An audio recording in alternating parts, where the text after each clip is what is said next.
إن الحمد لله نحمده ونستعينه ونستغفره ونعوذ بالله من شرور أنفسنا ومن سيئات أعمالنا من يهده الله فلا مضل له ومن يضلله فلا هادي له وأشهد أن لا إله إلا الله وحده لا شريك له وأشهد أن محمدا عبده ورسوله يا أيها الذين آمنوا اتقوا الله حق تقاته ولا تموتن إلا وأنتم مسلمون يا أيها الناس اتقوا ربكم الذي خلقكم من نفس واحدة وخلق منها زوجها وبث منهما رجالا كثيرا ونساء واتقوا الله الذي تساءلون به والأرحام إن الله كان عليكم رقيبا يا أيها الذين آمنوا اتقوا الله وقولوا قولا سديدا يصلح لكم أعمالكم ويغفر لكم ذنوبكم ومن يطع الله ورسوله فقد فاز فوزا عظيما أما بعد فإن خير الحديث كتاب الله وخير الهدي هدي محمد صلى الله عليه وسلم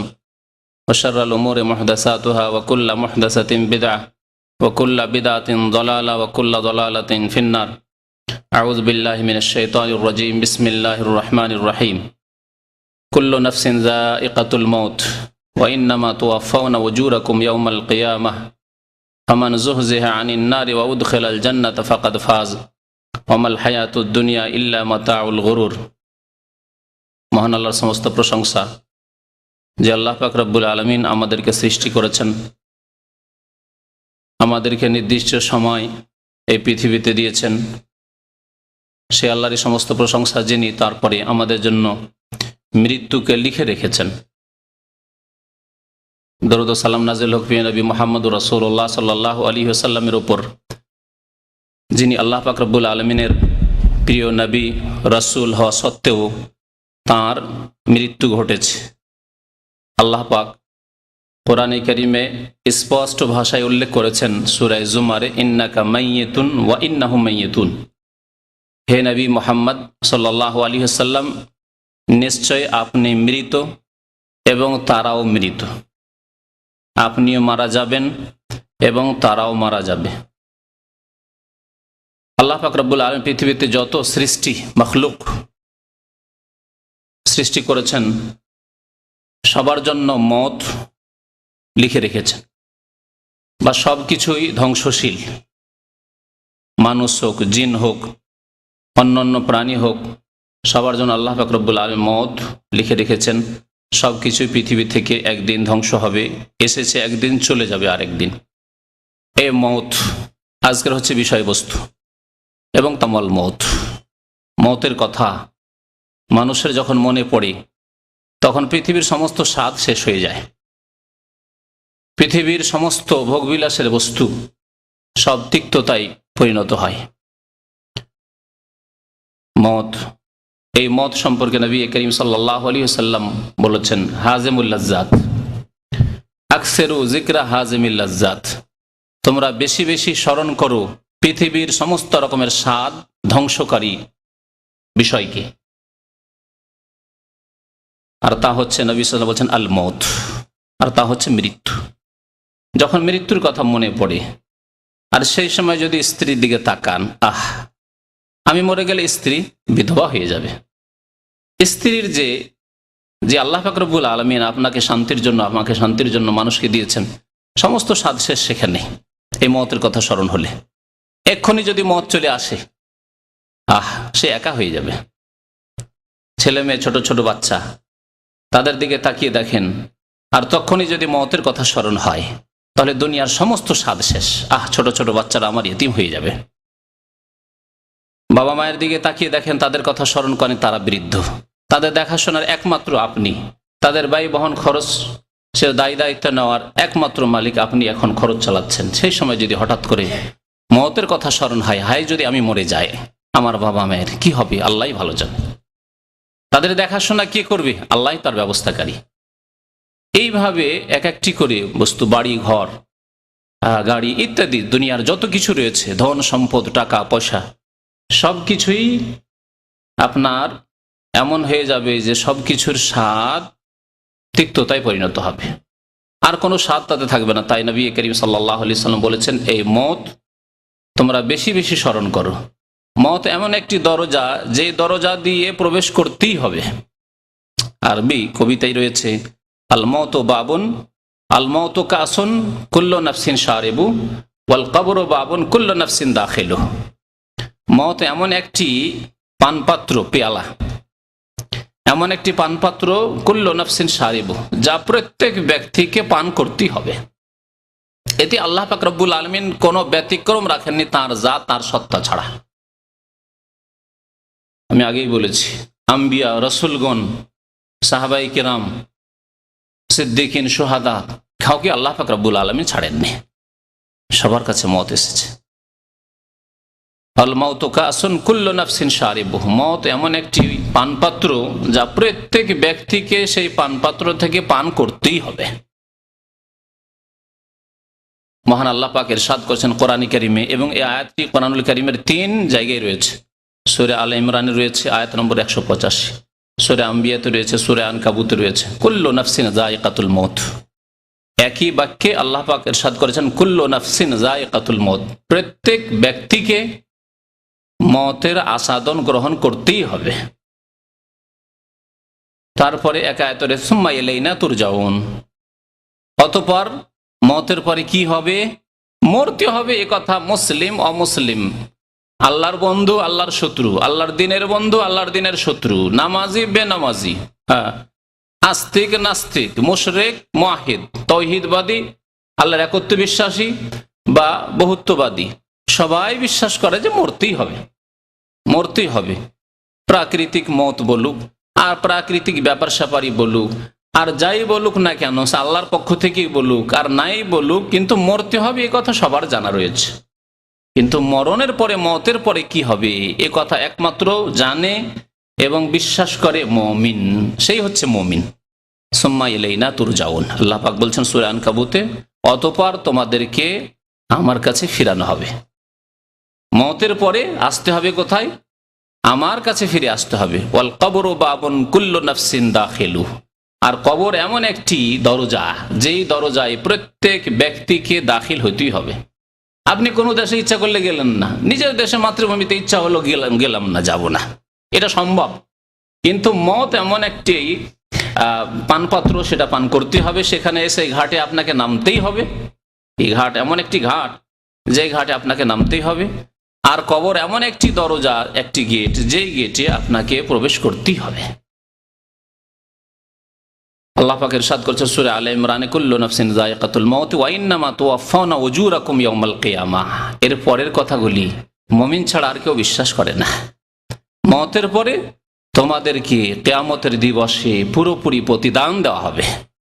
তুওয়াফাউনা উজুরাকুম, তোমাদের পারিশ্রমিক দেওয়া হবে, আর পূর্ণ মাত্রাই দেওয়া হবে ইয়াওমাল কিয়ামাহ, কিয়ামতের দিনে। তোমাদের পরিশ্রম মেহনত যদি ভালো থাকে তাহলে ভালো ফল দেওয়া হবে, মহাপুরস্কার আল্লাহ পাক রব্বুল আলামিন রেখেছেন।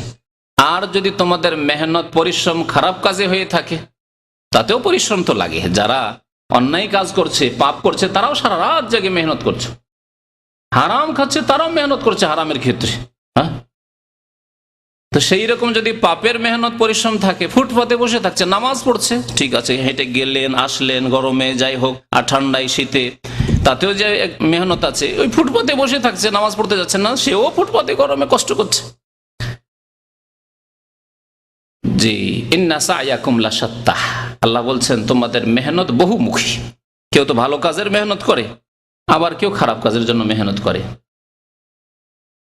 ওয়া ইন্নামা তুওয়াফাউনা উজুরাকুম ইয়াওমাল কিয়ামাহ, তাহলে সেখানে যে আল্লাহ পাক রব্বুল আলামিন পুরোপুরি বদলা দেবেন, ফামান যুহজিহা আনিন নারি ওয়া উদখিলাল জান্নাতা ফাকাদ ফাজ, সেখানে 2 শ্রেণীর মানুষ হবে।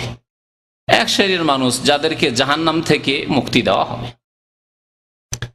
এবং জান্নাতে তারা প্রবেশ করতে পারবে। ওয়া উদখিলাল জান্নাহ ফাকাদ ফাজ, এরাই হচ্ছে সফল কামিয়াব।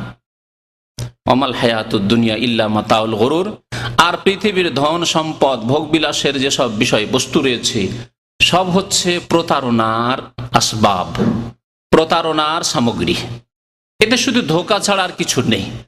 অনেকে এই ধোঁকায় পড়ে আছেন, মনেই হচ্ছে না বছরকে বছর চলে যাচ্ছে, মাস যাচ্ছে, সপ্তাহ যাচ্ছে, বছর যাচ্ছে, দীর্ঘদিন চলে যাচ্ছে, যুগ যুগ চলে যাচ্ছে, মরণ বলে কখনো স্মরণ হয় না।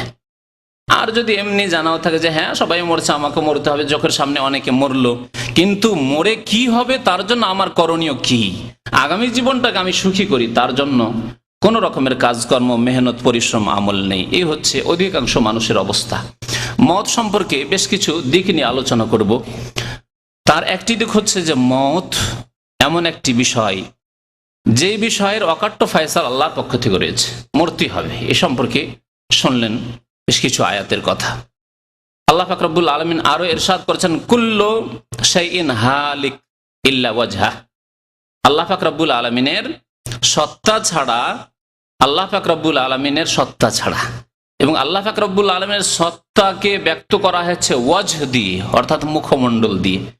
তাহলে যেই সত্তা সম্পর্কে আল্লাহ ব্যক্ত করেছেন স্বয়ং নিজেই তার মুখমণ্ডল বলে, ওয়াজহাহু বলে, তাহলে সেই সত্তার মুখমণ্ডল আছে না নেই? আছে। যেমন আমরা আমাদের ভাষায় বলি, কোনো বন্ধু বান্ধবের সাথে, আত্মীয়র সাথে, আপনজনের সাথে বা যে কোনো ব্যক্তির সাথে দীর্ঘদিন যদি দেখা না হয়, তাহলে আমরা কি বলি? ভাই আপনার চেহারা অনেক দিন পর দেখলাম, অনেক দিন ধরে আপনার চেহারা দেখিনি। তো এই যে অনেক দিন ধরে চেহারা দেখিনি মানে কি? তার হাত দেখেছি, পা দেখেছি, হ্যাঁ, তার পেট দেখেছি, পিঠ দেখেছি, সামনে দেখেছি, পেছন দেখেছি, কিন্তু শুধু মুখটা দেখিনি। এটা কি ওর অর্থ হয় নাকি? না, চেহারা দেখিনি মানে তাকে দেখিনি। তো আল্লাহ পাক রব্বুল, আর সেই ব্যক্তির চেহারা আছে বলেই চেহারা বলা হয়েছে, চেহারা না থাকলে বলা হইতো না, ঘোড়ার ডিমের মতো বলা হইতো না। একটি কথা শুধু আমাদের দেশে আছে, ঘোড়ার ডিম, তাই না? ওটা হয় না শুধু, আর বাকি কথা যার চেহারা আছে তার চেহারার কথাই বলা হয়।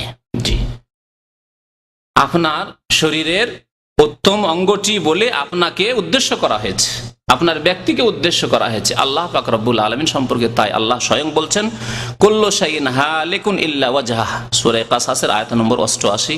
প্রত্যেক বস্তু ধ্বংসশীল, হালেক এখানে আল্লাহ বলেছেন। আর মরে যাওয়া মানে হালাক হয়ে যাওয়া, ধ্বংস হয়ে যাওয়া। আরবিতে হালাকা মানে ধ্বংস হয়ে যাওয়া। যদি আমাদের দেশের ভাষায় কোন মানুষ যদি ইন্তেকাল করে আর যদি বলে লোকটি হালাক হয়ে গেছে, তো বলবে যে এই লোক দেখো শত্রু এই লোকের, তাই না? হালাক হওয়া মানে আল্লাহর গজব বা অভিশাপ সম্পর্কে ধারণা করে থাকে মানুষ, কিন্তু হালাকা মানে হচ্ছে ধ্বংস হয়ে যাওয়া, কোনো জিনিস নিশ্চিহ্ন হয়ে যাওয়া। জি, যা হচ্ছে মত, মানুষ মরে গেলে সে ধ্বংসশীল, শেষ হয়ে গেছে, সে হালাক হয়ে গেছে। তো আল্লাহ পাক বলছেন প্রত্যেক বস্তু হচ্ছে হালিক, ধ্বংসশীল, ইল্লা ওয়াজহা, আল্লাহর সত্তা ছাড়া। লাহুল হুকম, এবং বিচারের মালিক, ফয়সালার মালিক একমাত্র আল্লাহ।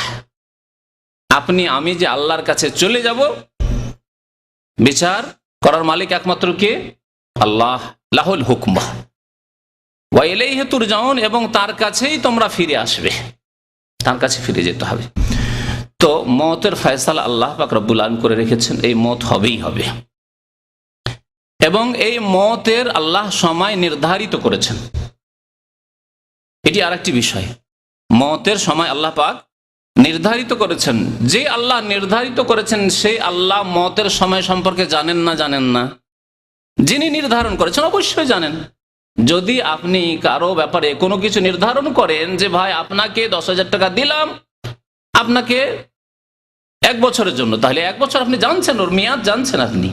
আল্লাহ পাক রব্বুল আলামিন আমাকে আপনাকে 50 বছর 60 বছর যাই হোক না কেন যা দিয়েছেন, যখন আল্লাহ দিয়েছেন এবং সময় নির্ধারণ করেছেন, তখন তিনি এই সম্পর্কে ইলম রাখেন, একমাত্র তিনি এই ইলম রাখেন। আর এই যে সময় নির্ধারণ করেছেন, এতে কোন রকমের বাড়তি আর ঘাটতি হবে না।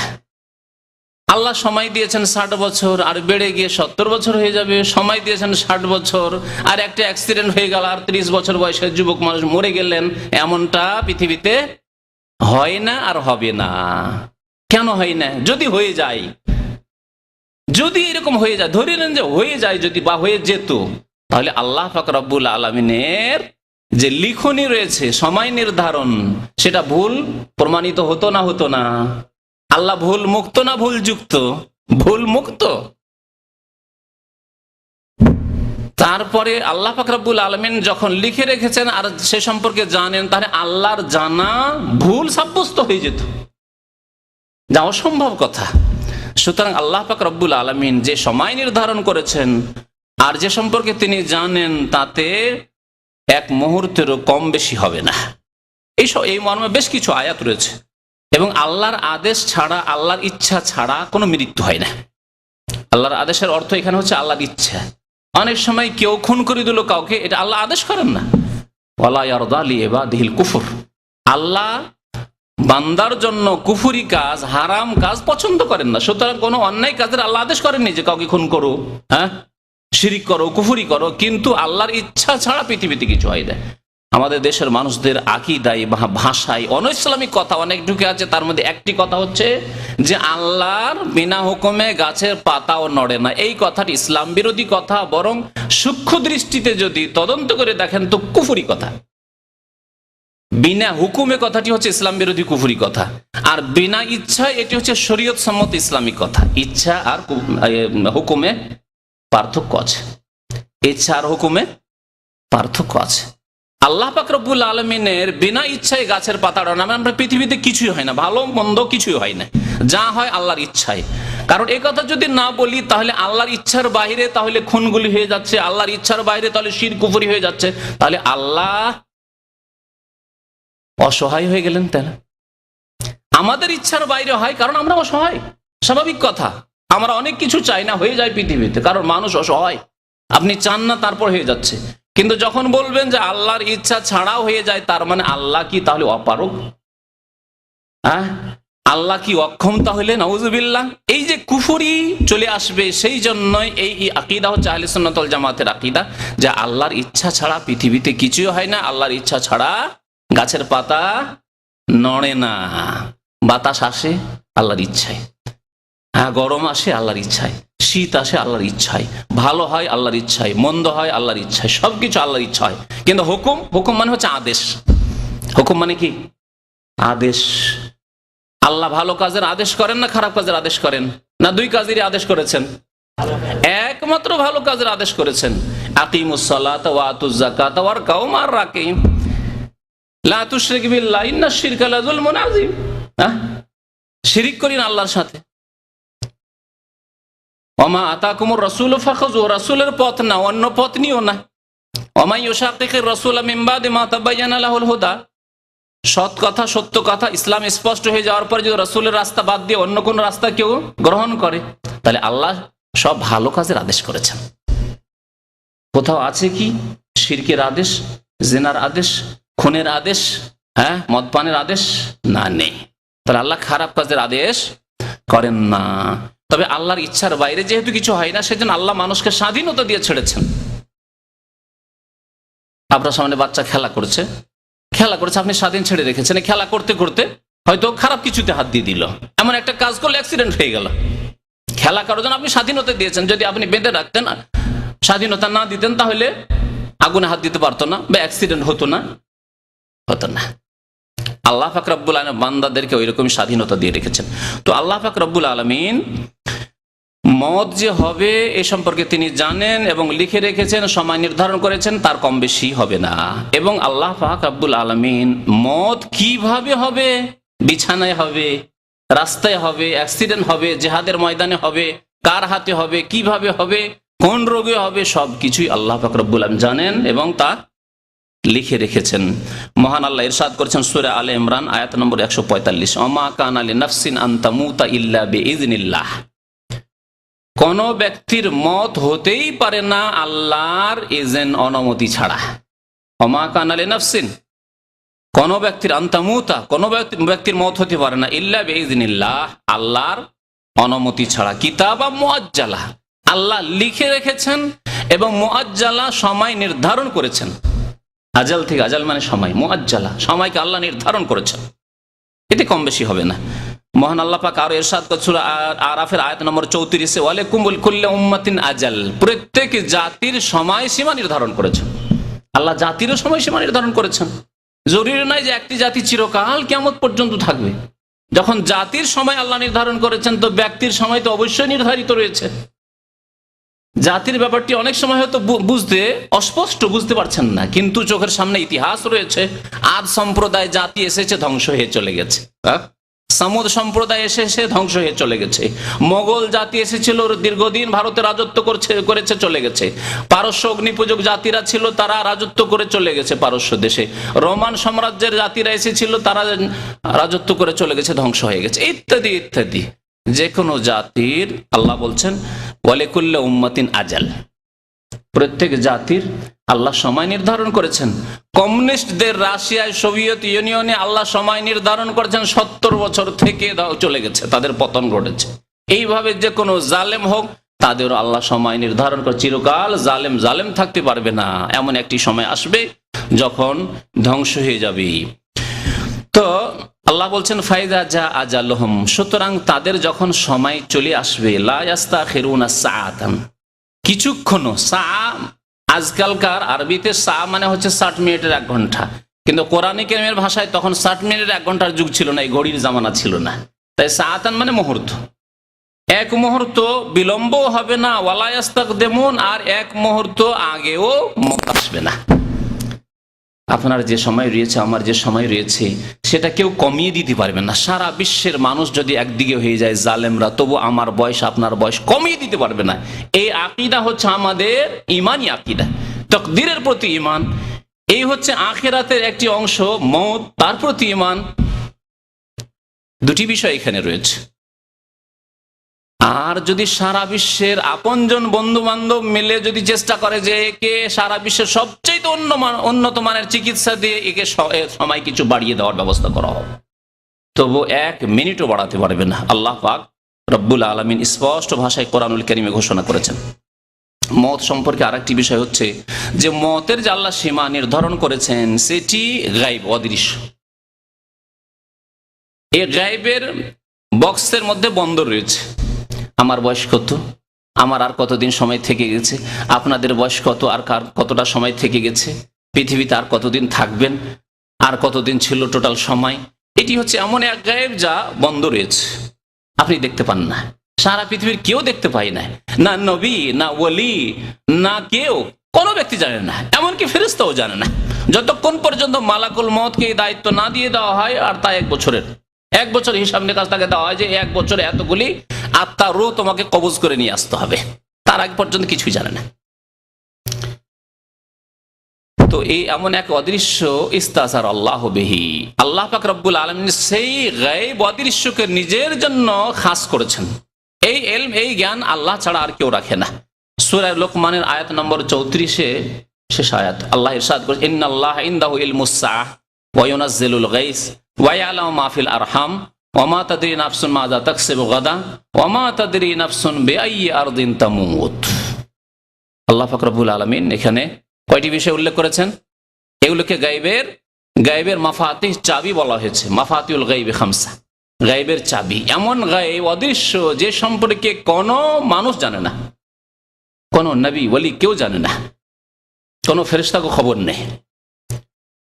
তার শেষ আল্লাহ বলছেন ওয়া মা তাদরি নাফসুন, কোনো ব্যক্তি জানে না যে বিআইয়ি আরদিন তামুত, কোন দেশে, কোন শহরে, কোন গ্রামে, কোন সময়ে, কখন মৃত্যু হবে, কি অবস্থায় মৃত্যু হবে। ওয়া মা তাদরি নাফসুন বিআইয়ি আরদিন তামুত। আর একটি বিষয় মওত সম্পর্কে হচ্ছে যে মওত যখন মানুষের আসে, মৃত্যুর মুহূর্ত যখন ঘনিয়ে আসে, তখন বিভিন্ন মানুষের বিভিন্ন অবস্থা সৃষ্টি হয়। একই রকম অবস্থায় সবার মওত হয় না, তবে 2 ভাগে ভাগ করা যেতে পারে। ইমানদার এবং সৎকর্মশীল আল্লাহর নেক বান্দা, যারা ভালো মানুষ, নামাজি, হারাম কাজ করে না, ওয়াজিব তরক করে না, তাদের আশা করা যায় যে ভালো অবস্থায় হবে মওতের। আর যারা কাফের, মুনাফিক, নাস্তিক, মুশরিক, কবর পূজারী, কবরে সেজদাকারী, অথবা কাবিরা গুনাহ করে, ফরজ ওয়াজিব তরক করে, 5 ওয়াক্ত নামাজ কায়েম করে না, তাদের আল্লাহর গজবের একটি দৃশ্য হবে যা সে অবলোকন করবে, দেখতে পাবে মওতের সময়। এ সম্পর্কে বহু কথাই রয়েছে নবী সাল্লাল্লাহু আলাইহি সাল্লামের সহিহ হাদিসে, যে হাদিসগুলি হয়তো সময়ের অভাবে আজকে উল্লেখ করা যাবে না, কিন্তু এইদিকে শুধু ইঙ্গিত করলাম যে মানুষের 2টি অবস্থা হবে। একটি হবে ভালো অবস্থা, যাকে নবী করিম সাল্লাল্লাহু আলাইহি সাল্লামের একটি হাদিস রয়েছে বুখারী মুসলিম শরীফের হাদিসে, যে মা আয়েশা রাদিয়াল্লাহু তাআলা আনহা হাদিসটি বর্ণনা করেছেন, মান আহাব্বা লিকা আল্লাহ আহাব্বাল্লাহু লিকাহু, যে ব্যক্তি আল্লাহর সাথে মুলাকাতকে ভালোবাসে, সাক্ষাৎকে ভালোবাসে, আল্লাহও তার সাথে সাক্ষাৎকে ভালোবাসে। ওমান কারিহা লিকা আল্লাহ কারিহা আল্লাহু লিকাহু, আর যে ব্যক্তি আল্লাহর সাথে সাক্ষাৎ করতে অপছন্দ করে, যে দেখা করতে চায় না, তো আল্লাহ তার সাথে সাক্ষাৎকে ঘৃণা করে, তাকেও দেখতে চায় না আল্লাহ পাক রব্বুল আলামিন। আছে না, আমরা দেখা সাক্ষাতের ক্ষেত্রে মানুষ কেউ তো কারো সাথে সাক্ষাতের ক্ষেত্রে আগ্রহী, সুযোগ পেলে না আসতে দেন, বা আমি নিজে থেকে দেখা করি আগ্রহী। আবার কারো সাথে দেখা সামনে কাছে দিয়ে যাচ্ছে, দেখা করার সুযোগ হয়েছে, তারপর ভ্রুকে পড়ছেন না, অন্যদিকে টান দিলেন, দেখাই করবেন এর সাথে। আল্লাহ পাক রব্বুল আলামিনের বান্দা দুই রকম রয়েছে। এক রকমের বান্দা আছে যাদের সাথে দেখা করাকে আল্লাহ ভালোবাসবেন, আল্লাহ চাইবেন যে এই বান্দার সাথে আমার দেখা হোক, এই বান্দা আমার সাথে দেখা করতে আসুক।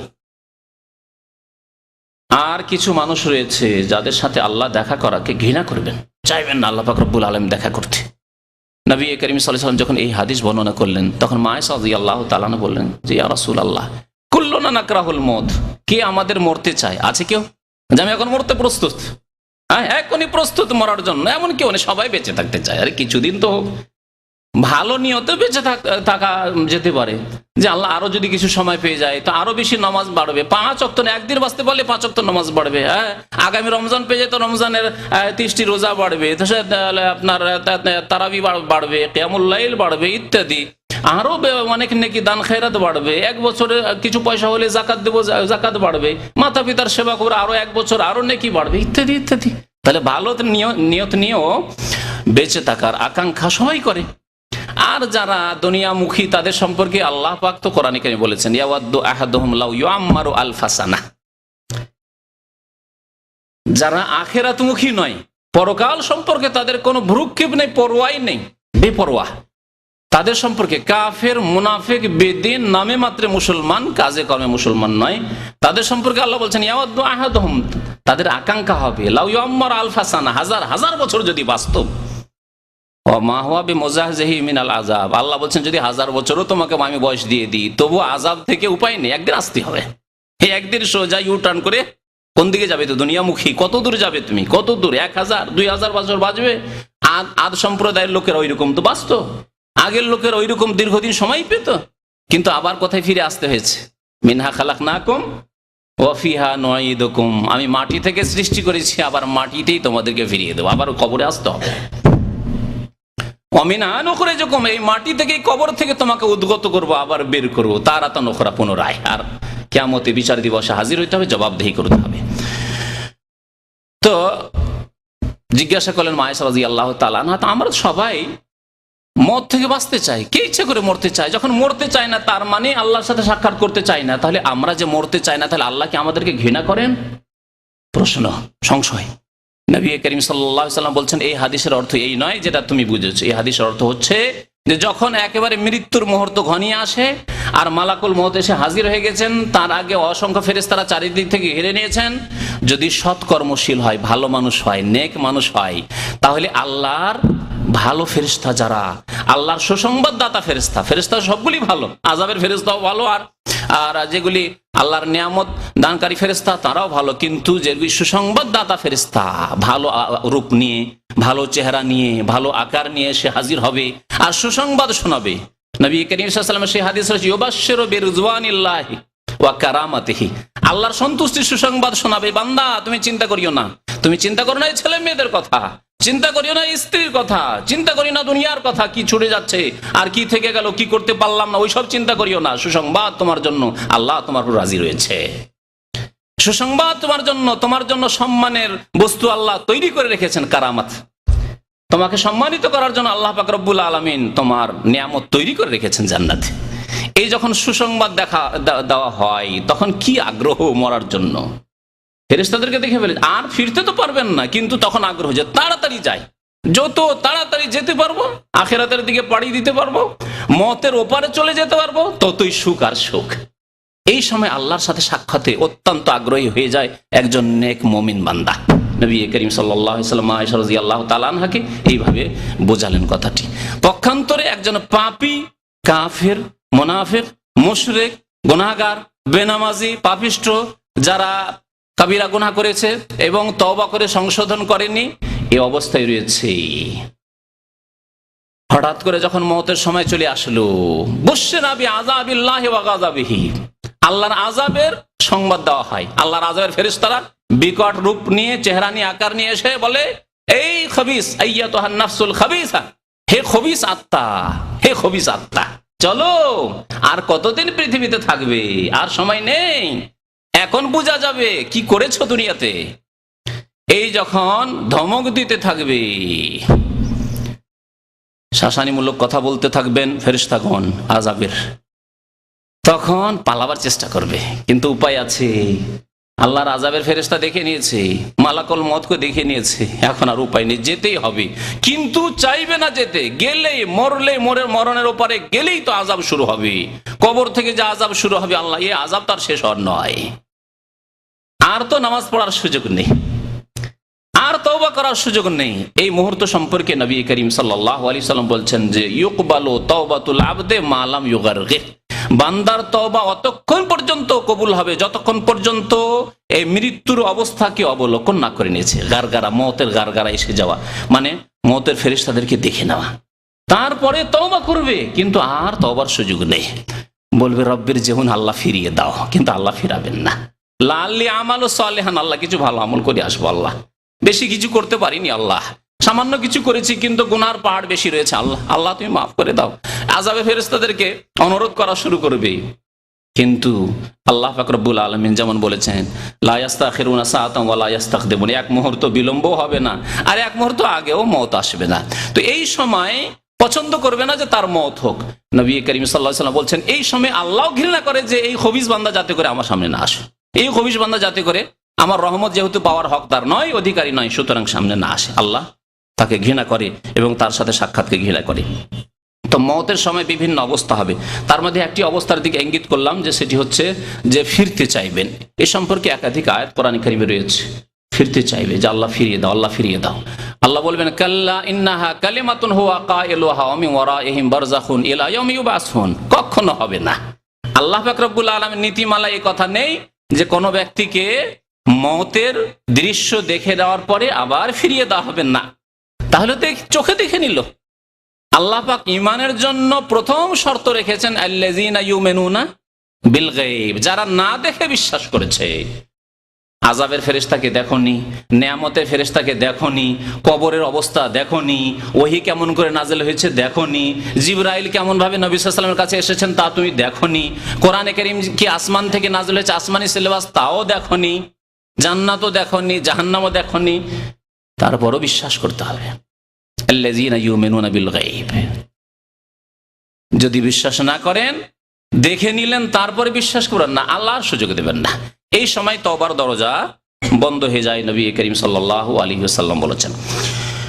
মওত সম্পর্কে আরেকটি কথা এখানে বলে দিই, তা হচ্ছে যে মওত আল্লাহ যখন নির্ধারণ করেছেন, সুতরাং এই ক্ষেত্রে আপনার এই ইখতিয়ার নেই, স্বাধীনতা নেই যে আপনি সেই ক্ষেত্রে তাড়াহুড়া করবেন, যে আমার জীবন, আমার প্রাণ আমি নাশ করে দিলাম, আমি থাকলাম না, এই ইখতিয়ার নেই, যাকে আত্মহত্যা বলা হয়। সেজন্য আত্মহত্যা একটি বড় হারাম কাজ এবং কাবিরা গুনাহ। এই সম্পর্কে বিস্তারিত একটি আলোচনা আছে, যেটি পাবেন আপনি, রেকর্ড হয়ে আছে। তো আর এইরকমই যখন আত্মহত্যাও করা যাবে না, আত্মহত্যা হয়তো করেন না, অনেক ভালো মানুষ আছে, কিন্তু মওতের আকাঙ্ক্ষা করে, মওতের আশা করে যে মওত চলে আসুক, এবং মওতের আশা আকাঙ্ক্ষায় হয়তো মওতের জন্য দোয়া করে যে আল্লাহ তুমি মরণ করো। জায়েজ নয়, হারাম। আমাদের দেশে বহু মানুষ করে, তার মধ্যে মহিলাদের মধ্যে এই রোগ সবচেয়ে বেশি আছে না? স্বামী স্ত্রী তো সারা জীবন ভালো কাটলো, একবার কোনোদিন একটু কোন রকমের গরমির হয়ে গেছে হয়তো, বা একটু জুলুম হয়ে গেছে, হতে পারে মানুষ মাত্রে জুলুম হয়ে যেতে পারে, জুলুম হয়ে গেছে বা কিছু হয়েছে বা মনের উল্টো হয়েছে, আল্লাহ আর বেঁচে থাকতে চায় না, আল্লাহ তুমি আমার মত করো, মরণ করো। নিজের মত তো চাই। মহিলাদের আর একটি রোগ আছে ছেলে মেয়েদের ক্ষেত্রে। একটা ছেলে কোনো কিছু করতে গিয়ে, খেলাধুলা করতে গিয়ে কোন রকমের কিছু ক্ষতি করে চলে এসছে, বা কোনো কাজ করতে গিয়ে ক্ষতি করে চলে এসছে, অ্যাক্সিডেন্ট হয়ে গেছে। কি বলে আমাদের দেশের মহিলারা, মর তুই, মরিস নি, আবার ফিরে এসছিস তুই। কত মূর্খামি জেহালত রয়েছে আমাদের মুসলিম সমাজে। না নিজের মতের আকাঙ্ক্ষা করা যাবে, না অন্য কারো। যদি নিজের আপনি নিজেরটাকে মনে করছেন আমার নিজের প্রাণ, নিজের জীবন, তারপরে যদি মতের আকাঙ্ক্ষার দোয়া না করা যায়, তাহলে ছেলে মেয়েদের জন্য বা অন্য কোনো মানুষের জন্য, এমনকি শত্রুর জন্য মতের আকাঙ্ক্ষা করা না, শরীয়ত সম্মত কাজ নয়। তাই নবী করিম সাল্লাল্লাহু আলাইহি ওয়াসাল্লাম নিষেধ করেছেন কঠোরভাবে, লা ইয়াতামান্নায়ান্না আহাদুম মিনকুমুল মাউতা, তোমাদের কেউ যেন মতের আকাঙ্ক্ষা না করে যে আল্লাহ মত যদি হয়ে যেত, আল্লাহ যদি মরে যেতাম। সাধারণত এরকম কখন করে, হয় স্বামী স্ত্রীতে ঝগড়া হয়েছে, অথবা বাবা মায়ের সাথে ঝগড়া হয়েছে, অশান্তি, এমন পারিবারিক অশান্তি, আর যার কারণে থাকতে পারছেন, এগুলি ক্ষেত্রে হয়ে থাকে আমাদের সমাজে। আর হয়ে থাকে রোগ ব্যাধির ক্ষেত্রে, পেটে চরম ব্যথা আর থাকতে পারছেন না, বুকে ব্যথা আর থাকতে পারছেন না, এমন কোন রোগ হয়েছে, অনেক চিকিৎসা করলেন ভালো হচ্ছেন না, বিছানায় পড়ে আছেন, পেশাব পায়খানায় বিচারে হয়তো, আর যে আত্মীয় স্বজন আছে তারাও আপনাকে আর বরদাস্তই করতে পারছে না, আপনার পেশাব পায়খানা নিয়ে পরেশান হয়ে গেছে। এই সময়গুলিতে বিশেষ করে অনেক মূর্খ লোকেরা মতের আকাঙ্ক্ষা করে, আল্লাহ তুমি মত করো, আর কতদিন এরকম বিছানায় পড়ে থাকবো। নিষেধ। নবী করিম সাল্লাল্লাহু আলাইহি ওয়াসাল্লাম বলেছেন, লা ইয়াতামান্নায়ান্না, কোন ব্যক্তি যেন আশা আকাঙ্ক্ষা না করে মতের, লিদুররিন নাযালা বিহি লিদুররিন আসাবাহু, নির্বাচিত রয়েছে কোন বালা মুসিবতের কারণে, বিপদ আপদের কারণে, জি কোন অসুখ ব্যাধির কারণে, অথবা ঋণী হয়ে যাওয়ার কারণে। আমাদের দেশে অনেকে ঋণের বোঝা কাঁধের উপর চেপে গেছে, আর ঋণ পরিশোধ করতে পারে না, আর হয়তো অপমান করছে, সমাজে অপমান হচ্ছে। যারা টাকা পয়সা পাবে, স্বাভাবিক কথা, নবী সাল্লাল্লাহু আলাইহি ওয়াসাল্লাম বলছে ইন্নালি সাহিবিল হক মাকালান, যে ব্যক্তি টাকা পয়সা পাবে তার বলার অধিকার রয়েছে, চেপেও বলতে পারে অনেক সময়, কারণ ভাবছে যে হয়তো চেপে বললে আপনি হয়তো দেবেন কোনো ব্যবস্থা করে। তো এই ক্ষেত্রে অনেকে আত্মহত্যা পর্যন্ত করে, ঋণের বোঝা নিয়ে আর বরদাস্ত করতে পারছেন, আত্মহত্যা করে। আর যদি আত্মহত্যা হারাম, জাহান্নামে যাব, তো মনে করে যে হয়তো এইটুকু জায়েজ হবে, তাই বলে কি করে আল্লাহর কাছে, তো আল্লাহ তুমি মত করে দাও, মরে যায়, তাহলে সব ঠান্ডা হয়ে যাবে। আর কে আমার কাছে চাইতে আসবে, আর কে গলায় গামছা দেবে, কে ধরবে আমাকে, আর পারি না আল্লাহ বরদাস্ত করতে, জায়েজ নয়। কোন বালা মুসিবত বিপদ আপদের জন্য মতের আকাঙ্ক্ষা করা, আশা করা জায়েজ নয়। নবী করিম সাল্লাল্লাহু আলাইহি ওয়াসাল্লাম বলেছেন, ফাইন কারা লাবুদ্দা ফাইলান, যদি বরদাস্ত আর হচ্ছে না। অনেকের এরকম হয়, জালেম প্রশাসক, আপনি একেবারে নির্দোষী মানুষ, নিষ্পাপ মানুষ, আপনাকে ধরে উঠিয়ে নিয়ে চলে গেল, বছরকে বছর জেলে, আর টর্চার আর নির্যাতন করছে, আর বরদাস্ত করতে পারছেন না। তাহলে রাস্তা কি আছে আল্লাহর কাছে দোয়া করার, যে আল্লাহ তুমি তোমার কাছে আমাকে নিয়ে নাও? রাস্তা আছে। কি রাস্তা আছে? কিন্তু সরাসরি মত চাওয়া যাবে না, সরাসরি আল্লাহ আমাকে মত দিয়ে দাও, আমাকে মরণ দাও, এই দোয়া করা যাবে না। কি দোয়া করতে হবে? নবী করিম সাল্লাল্লাহু আলাইহি ওয়াসাল্লাম এই দোয়া শিখিয়েছেন, ফাইন কানা লাবুদ্দা ফাইলা, যদি অবশ্যই হয় যে না তোমাকে দোয়া করতেই হবে মতের, তাহলে কি করো? সরাসরি মতের দোয়া করি না যে আল্লাহ আমার মরণ করো, না, আল্লাহুম্মা আহইনি মা কানাতিল হায়াতু খাইরাল লি ওয়া তাওয়াফানি ইযা কানাতিল ওয়াফাতু খাইরাল লি। আল্লাহ আহইনি, আমাকে বাঁচিয়ে রাখো, পৃথিবীতে জীবিত রাখো, মা কানাতিল হায়াতু খাইরাল লি, যতদিন আমার জন্য বেঁচে থাকা কল্যাণকর হয়। আল্লাহ যদি বেঁচে থাকায় কোনো ভালো থাকে, আল্লাহ আমার পরিবারের, আমার ছেলে মেয়েদের, আমার স্ত্রী, তাদের যদি ভালো থাকে, তাহলে আল্লাহ আমাকে বাঁচিয়ে রাখো। ওয়া তাওয়াফানি ইযা কানাতিল ওয়াফাতু খাইরাল লি, আর আমাকে মৃত্যু দান করো যখন আমার জন্য মরে যাওয়াই ভালো হবে। আল্লাহ তুমি ভালো জানো যে আমার জন্য বেঁচে থাকা ভালো না আমার জন্য মরে যাওয়া ভালো, আল্লাহ তুমি ভালো জানো। সুতরাং এইভাবে দোয়া করতে পারা যেতে পারে বেশি বিপদ আপদ হলে, কিন্তু সরাসরি মত চাওয়া যাবে না।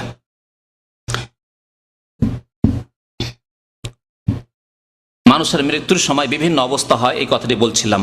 তার মধ্যে একটি অবস্থা হচ্ছে যে কাফের, মুনাফিক, বেনামাজি, কাবিরা গুনাহ করে যারা মারা যায়, তাদের যখন আত্মাগুলিকে ফেরেশতাগণ গ্রহণ করেন, এ সম্পর্কে কোরআনে কারীম আল্লাহ পাক রব্বুল আলামিন সূরা সিজদায় বলেছেন যে কুল ইয়াতাওয়াফাকুম মালাকুল মউত।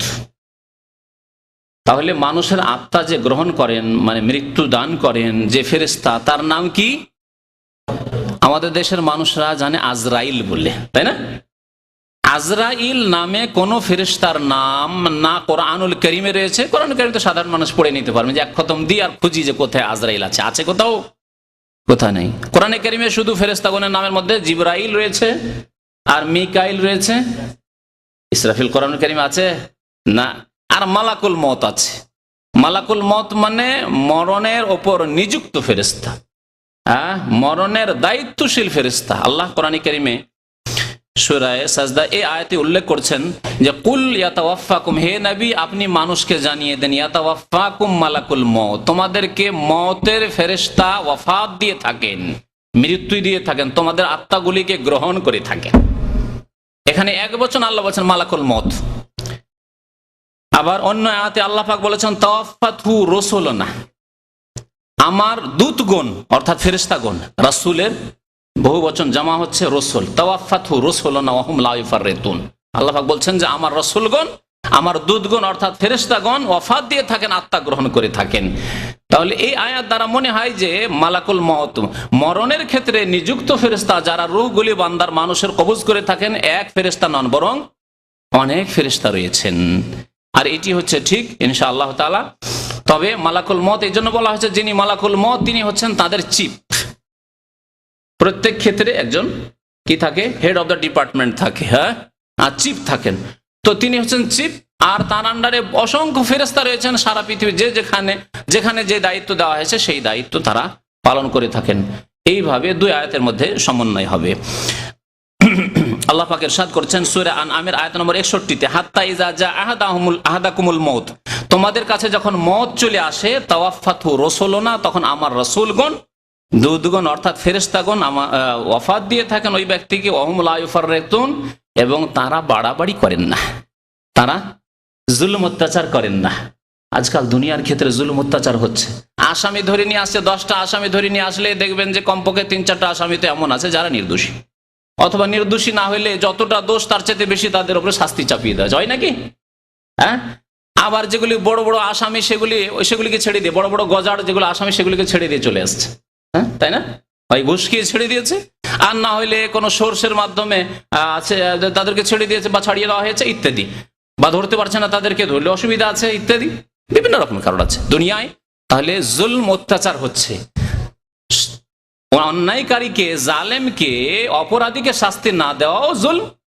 আর যেই ব্যক্তি অপরাধ করেছে কিন্তু অপরাধ কম আর তার চাইতে বেশি শাস্তি দেওয়া হলো, সেটিও জুলম। আর এইরকম নির্দোষী ব্যক্তি যে কোনো দোষই করেনি তাকেও শাস্তি দেওয়া হচ্ছে জুলম। এই জুলমগুলি দুনিয়ায় মানুষ করে থাকে, প্রশাসন অনেক সময় করে থাকে, কিন্তু আল্লাহ পাক রব্বুল আলামিন ফেরেশতাগণ সম্পর্কে আল্লাহ বলেন ওয়া হুম লা ইফাররিতুন, তারা কোনো রকমের জুলম অত্যাচার করেন না। লা ইয়াসুন আল্লাহ মা আমারহুম, আল্লাহ যা আদেশ করেন সেই আদেশের কোনো নাফরমানি তারা করেন না। ওয়া ইয়াফআলুনা মা ইউমারুন, তাদেরকে যা আদেশ করা হয় তাই তারা পালন করেন। আদেশের 1 সেকেন্ড আগেও তারা রূহ কবজ করবেন না। আদেশ হয়নি বা আদেশ হয়ে গেছে তারপরে বিলম্ব করবেন না, আল্লাহর খুব নেক বান্দা, সুতরাং একে আরো কিছুক্ষণ আমরা ছেড়ে দিই, মায়া লাগছে, তাও হবে না।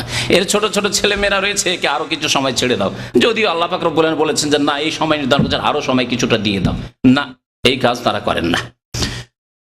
তো আল্লাহ পাক রব্বুল আলামিন কোরআনুল কারীমে সূরা আনআমের আয়াত নম্বর 93 আরেকটি দৃশ্যের কথা উল্লেখ করেছেন, ওয়ালাউ তারা ইয যালিমুনা ফি গামারাতিল মউত। আল্লাহ বলেন জালেমদের যখন মওতের মুহূর্ত ঘনিয়ে আসে এবং মওতের যন্ত্রণা যখন অনুভব করতে থাকে, তখন ফেরেশতাগণ কি করেন, ওয়াল মালায়েকাতু বাসিতু আইদিহিম, ফেরেশতাগণ তাদের হাত সম্প্রসারিত করে রাখে, হাত লম্বা করে দেন, দৌড়বেন, এখন আত্মাকে গ্রহণ করবেন, টেনে নিয়ে আসবে। আর বলেন আখরিজু আনফুসাকুম, তোমরা তোমাদের আত্মাগুলিকে বের করো। কারণ নবী করিম সাল্লাল্লাহু আলাইহি সাল্লামের হাদিসে এর তাফসীর এসেছে যে আল্লাহর নেক বান্দা যারা সৎ লোক, তারা তো বুঝতে পারে যে আমাদের ভাগ্য ভালো, লক্ষণ থেকে বোঝা যায় যে ভাগ্য ভালো, ইনশাআল্লাহ জান্নাত পাবো, ইনশাআল্লাহ ভবিষ্যৎ উজ্জ্বল। তখন তারা আগ্রহের সাথে বেরিয়ে চলে আসে। কেমন ভাবে বেরিয়ে আসে? যেমন মশকের মুখ খুলে দিলে পানি এমনিতেই চলে আসে, তাতে কোনো কষ্ট করতে হয় না, মুখটা খুলে দিলেই পানি বেরিয়ে চলে আসে। পক্ষান্তরে যারা পাপী তাপী গুনাহগার, তারা মরতে চায় না, তাদের আত্মা পালাতে শুরু করে, এদিক সেদিক শরীরে যেখানে সেখানে লুকাবার চেষ্টা করে। আল্লাহ বলছেন যে ফেরেশতারা বলে আখরিজু আনফুসাকুম, তোমরা তোমাদের আত্মাগুলিকে বের করো, আল ইয়াউমা তুজজাউনা আযাবাল হুন, আজকে তোমাদেরকে লাঞ্ছনাকর আযাব দেওয়া হবে, তোমাদেরকে কঠোর শাস্তি দেওয়া হবে, বিমা কুনতুম তাকুলুনা আলাল্লাহি গায়রাল হক, কারণ তোমরা আল্লাহ সম্পর্কে, আল্লাহর দ্বীন সম্পর্কে অন্যায় কথাবার্তা বলতে, আল্লাহ সম্পর্কে তোমরা সত্য কথা বলতে না, আল্লাহ সম্পর্কে তোমরা মিথ্যা কথা বলতে, আল্লাহ সম্পর্কে অবাস্তব কথাবার্তা বলতে, আল্লাহ সম্পর্কে ইসলাম বিরোধী আকীদার কথাবার্তা বলতে। আজকে মুসলিম সমাজে বহু লোক রয়েছে যাদের আল্লাহ সম্পর্কে, রাসূল সম্পর্কে ভ্রান্ত আকীদা। এই আকীদা নিয়ে যখন ওই মৃত্যুর মুহূর্তে পৌঁছিবে, তখন আল্লাহর ফেরেশতাগণ এই কথাই বলবেন, বিমা কুনতুম তাকুলুনা আলাল্লাহি গায়রাল হক, যারা বলে যে নবী আল্লাহর নূরে তৈরি, তারা আল্লাহ সম্পর্কে মিথ্যা কথা বললো না, গায়রাল হক বললো না।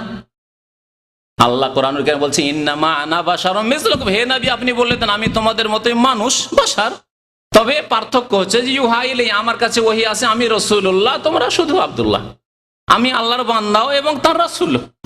পার্থক্য আল্লাহ স্পষ্ট করে দিয়েছেন। কিন্তু আজকাল ভারত উপমহাদেশে, বাংলাদেশে অধিকাংশ যারা বিদআতপন্থী, তাদের আকীদাই হচ্ছে যে নবী মাটির তৈরি না, মানুষই না। নবী নূরের তৈরি, আর তাও কিসের নূর? আল্লাহর নূরে। ওয়ানা মিন নূরিল্লাহ, জাল কথা বয়ান করে আল্লাহর নূরে। এরা বলে আল্লাহর নূরে তৈরি, নবী আল্লাহর নূরের। আর খ্রিস্টানরা বললে ইবনুল্লাহ, নূরুল্লাহ আর ইবনুল্লাহ, পার্থক্য শুধু এইটুকু।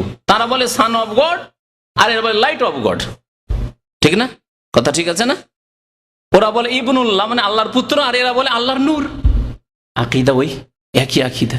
তারপরে এই আকীদা পোষণ করে যে নবী সাল্লাল্লাহু আলাইহি সাল্লাম হায়াত রয়েছেন, হায়াতুন নবী, জীবিত রয়েছেন। আল্লাহও জীবিত, নবীও জীবিত। পার্থক্য কোথায়? তাহলে দাফন করলেন কেন? ভাই, আল্লাহ যেমন আল হাইয়ুল কাইয়ুম, 7 আসমান জমিনকে ধারণ করে রয়েছেন, আর আরশে আজিমে রয়েছেন, আল্লাহ নবীকে ছেড়ে দিতেন, আমরাও দেখে ধন্য হইতাম, আমরাও সাহাবী হয়ে যেতাম। আরে বিদাতিরা কমপক্ষে আপনারাও তো সাহাবী হইতেন, আর আমাদেরকে নাই দিতেন না হইতে। কিন্তু এই যে যারা নূরপন্থী আর নবী জীবিত রয়েছেন, কমপক্ষে আপনারা তো সাহাবী, বিদাতিগুলি সাহাবী হইতেন কমপক্ষে। এই সুযোগ কেন আপনারা নিজের হাত থেকে হারিয়ে দিলেন? যদি বলেন যে না, সাহাবে কেন এটা অন্যায় করেছেন, এই দাফন করে দিয়েছে, জীবিত মানুষকে অন্যায় করে দিয়েছেন, তা আপনারা উঠিয়ে আসেন। 1400 বছর ধরে অনেক সময় বিদাতিরা সুযোগ পেয়েছে। হ্যাঁ, এই কবর পূজার, নবীর পূজার আর নবীর কবরে তওয়াফ করার এই কবর পূজারীরা সুযোগ পেয়েছে। এমন একটা যুগ ছিল, তখন উঠিয়ে নিতেন আর বলতেন ইয়া রাসূলুল্লাহ, আমাদেরকে সাহাবী বানিয়ে নেন। একটা করে হাদিস শুনিয়ে দেন আর সাহাবী বানিয়ে নেন। সব সাহাবী হয়ে যেতেন সব কবর পূজারীগুলি। তো আল্লাহ পাক রব্বুল আলামিন মত সম্পর্কে বলেছেন যে মতের সময় যাদের আকীদাই রয়েছে ত্রুটি, অর্থাৎ ইসলামিক সঠিক বিশ্বাসে নেই, যাদের আমলে রয়েছে ত্রুটি, ফরজ ওয়াজিবে ত্রুটি রয়েছে, অথবা কাবিরা গুনাহ করে মারা গেছে, এই অবস্থায় তাদের আযাব তারা দেখবে এবং তারপরেই সম্মুখীন হবে কবরের। নবী করিম সাল্লাল্লাহু আলাইহি সাল্লামের একটি হাদিস রয়েছে কবর আযাব সম্পর্কে, সংক্ষেপে সেই হাদিসটি শোনায়। বারা বিন আযিব রাদিয়াল্লাহু তাআলা, কবরের আযাবের অধিকাংশ হাদিসগুলি বারা বিন আযিব রাদিয়াল্লাহু তাআলা আনহু বর্ণনা করেছেন। যে শুধু মওতের দৃশ্য বয়ান করে দিই, আর কবরের সম্পর্কে বিস্তারিত ইনশাআল্লাহ তাআলা আগামীতে আলোচনা হবে। তিনি বলছেন যে আন্না রাসূলুল্লাহ সাল্লাল্লাহু আলাইহি সাল্লাম কাল, রাসূলুল্লাহ সাল্লাল্লাহু আলাইহি সাল্লাম বলেছেন, ইন্নাল আবদাল মুমিনা ইযা কানা ফি ইকবালিম মিনাল আখিরাহ, মুমিন বান্দা যখন আখিরাতমুখী হয়, আখিরাতের দিকে পাড়ি দিচ্ছে, মানে মওতের সময় চলে আসছে, ওয়া ইন কিতাইম মিনাদ দুনিয়া, এবং পৃথিবী থেকে সে বিদায় নিচ্ছে, দুনিয়া থেকে সে বিদায় নিচ্ছে, নাজালাত ইলাইহি মালায়েকাতু মিনাস সামা, আকাশ থেকে অসংখ্য ফেরেশতা নেমে আসেন, আকাশ থেকে ফেরেশতা অবতরণ করেন। বিজুল ওজুহ, মুমিনের যখন ইন্তেকাল হয় তখন ফেরেশতারা আসেন কিরকম রূপ চেহারা নিয়ে? বিজুল ওজুহ, অত্যন্ত ফর্সা সাদা চেহারা নিয়ে, সুন্দর চেহারা নিয়ে আসেন।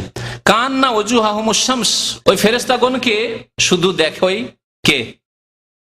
মৃত ব্যক্তি, যে এখন মারা যাচ্ছে, সে মনে হয় যে তাদের চেহারাগুলি সূর্যের মতো, এত উজ্জ্বল। মাহুম কাফানুন মিন আকফানিল জান্নাহ, তারা সাথে করে কাফন নিয়ে আসে। আমরা দেহের জন্য কাফনের ব্যবস্থা করি, আর আল্লাহর ফেরেশতাগণ আসেন কিসের জন্য? কাফন নিয়ে। আত্মার রুহের জন্য কাফন নিয়ে আসেন। তাদের সাথে কাফন থাকে, কিন্তু মুমিনের জন্য যেহেতু কাফন নিয়ে এসে, তা হচ্ছে মিন আকফানিল জান্নাহ, জান্নাতের কাফন নিয়ে আসা হয়, রেশমের কাফন নিয়ে আসা হয়। ওয়া হানুতুম মিন হানুতিল জান্নাহ, আর আতর সুগন্ধি নিয়ে আসা হয়, ফেরেশতারা নিয়ে আসেন জান্নাতের সুগন্ধি। হাত্তা ইয়াজলিসু মিনহুম মাদ্দাল বাসার, অসংখ্য ফেরেশতা বসেন। অসংখ্য ফেরেশতা বললে হয়তো এই কতগুলি হয়তো ফেরেশতা এসেছেন। যেমন আমরা রোগীকে দেখতে যাই, যে মুমূর্ষু অবস্থায় আছে, একবার শেষ অবস্থায় আত্মীয় স্বজন, বংশ, গ্রামবাসী সবাই হয়তো সব উঠে চলে এসছে, হয়তো 25, 50, 100 জন চারিদিক থেকে ঘিরে আছে, এইরকমই হয়তো ধারণা। নবী করিম সাল্লাল্লাহু আলাইহি ওয়াসাল্লাম বলছেন যে না, এত ফেরেশতা আসেন মাদ্দাল বাসার, যতদূর পর্যন্ত দৃষ্টি যায় ততদূর পর্যন্ত শুধু ফেরেশতাই দেখেন, ফেরেশতাই দেখেন। যার ইন্তেকাল হচ্ছে সে অসংখ্য ফেরেশতাকে এরকম দেখতে পান যতদূর তার দৃষ্টি যায়। সুম্মা ইয়াজিউ মালাকুল মউত, তারপরে মালাকুল মউত আসেন, মালাকুল মউত আসেন। হাত্তা ইয়াজলিসা ইনদা রাসিহি, তার মাথার কাছে, অসুস্থ ব্যক্তি, ইন্তেকালের সময় হয়ে গেছে, মাথার কাছে বসে যান আর বলেন, হে ফেরেশতা, আইয়াতুহান নাফসু তাইয়্যিবাতু উখরুজি ইলা মাগফিরাতিম মিনাল্লাহি ওয়া রিদওয়ান, হে পবিত্র আত্মা, আইয়াতুহান নাফসুত তাইয়্যিবা, বলেন হে পবিত্র আত্মা, হে সুন্দর আত্মা, হে সৎ আত্মা তাইয়্যিবা, বেরিয়ে আসো ইলা মাগফিরাতিন মিনাল্লাহ, আল্লাহর মার্জনার দিকে আর আল্লাহর সন্তুষ্টির দিকে, রিজওয়ান। কাল নবী করিম সাল্লাল্লাহু আলাইহি ওয়াসাল্লাম বলেন ফাতাখরুজু তাসিলু কামা তাসিলুল কাতরাতু মিন ফিস সাকা, তার আত্মা খুব সহজে বেরিয়ে আসে, এই মৃত্যুর কোনো যন্ত্রণা ভোগ করে না, খুব সহজে বেরিয়ে চলে আসে। যেমন যদি মশক খুলে দেওয়া হয় সেখান থেকে পানি পড়তে শুরু হয়, অথবা মশকে যদি সামান্য ছিদ্র থাকে তাহলে তা দিয়ে বিন্দু বিন্দু পড়তে থাকে, ওই রকম ফায়াখুজাহা, যখন খুব সহজে বেরিয়ে চলে আসে আত্মা, তখন তা গ্রহণ করেন ফেরেশতা মালাকুল মউত। ফাইজা আখাজাহা, নিয়ে নেওয়ার পরে লাম ইয়াদাউহা ফি ইয়াদিহি তারফাত আইন, 1 মিনিটের জন্য নিজের হাতে রাখেন না, সাথে সাথে নিয়ে, সাথে যে ফেরেশতা রয়েছেন রহমতের ফেরেশতাগণ, তাদের কাছে কাফন রয়েছে, তাদেরকে দিয়ে দেন। হাত্তা ইয়াখুযুহা ফায়াজালুহা ফি যালিকাল কাফান। আরেকটি হাদিস রয়েছে, একে অপরের ফেরেশতাগণ দেখতে চান, তার আত্মা দেখি এত সুন্দর আত্মা, এত সৎ লোক, এত নামাজি লোক, এত দিনদার, এত পরেশগার লোক, দেখি আমি দেখবো একটু, আমি দেখবো একটু, আমি দেখবো একটু। যেমন ভালো জিনিসকে আমরা একে অপরের কাছ থেকে নিয়ে দেখতে আগ্রহ প্রকাশ করি, এইভাবে ওই জান্নাতের কাফনে নিয়ে নেওয়া হয়। ওয়াজালিকাল হানুত, এবং সুগন্ধি দেওয়া হয়। ওয়ায়াখরুজু মিনহা কাআতিয়াবে নাফহাতে মিসকিন ওয়াজিদাত আলা ওয়াজহিল আরদ, সুগন্ধি বের হতে থাকে, পৃথিবীর যতই মূল্যবান সুগন্ধি হোক না কেন, সমস্ত সুগন্ধি আতরের চাইতে মূল্যবান সুগন্ধি সেখান থেকে বের হতে থাকে। কিন্তু এই সুগন্ধি পাবে কে? কারণ এটি হচ্ছে পরলৌকিক বিষয়, এটি হচ্ছে গায়েব অদৃশ্যের বিষয়, সেজন্য এই দুনিয়ার মানুষ পাবে না। ওই মৃত ব্যক্তি মাইয়েত মারা যাচ্ছে, সে পাচ্ছে এবং ফেরেশতাগণ পাচ্ছেন।